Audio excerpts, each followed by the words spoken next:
कराई दो देवो कराई शिव चर्चा जी। हाँ बाबा। ए बाबा जनुआ से शादी कराई दो देवो कराई शिव चर्चा जी। बस ये चाहिए बाबा।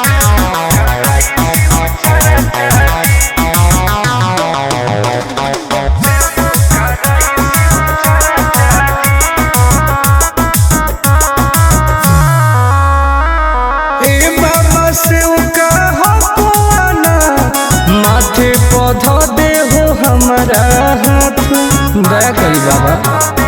ए बाबा हमरो सुनी कर दे हो कवनो कमाल जी हमरो है मन फिलहाल जी। मार दे हो ऐसन मंत्र रहबै दोनों खुशहाल जी। करो हियो दिल के बात आज चर्चा जी। ए बाबा जनुआ से शादी कराई दो देवो कराई शिव चर्चा जी। ए बाबा जनुआ से शादी कराई दो देवो कराई शिव चर्चा जी।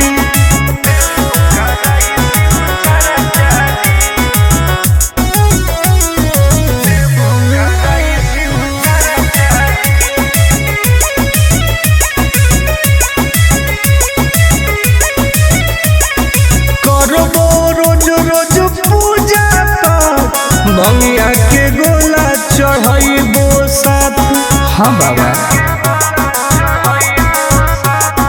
तोरे पहो विश्वास जी टूटे नदी हो आस जी।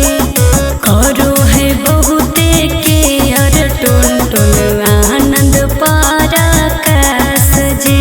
सबले मई उठाई हम खर्चा जी। ए बाबा जनुआ से शादी कराई दो देवो कराई शिव चर्चा जी। ए बाबा जनुआ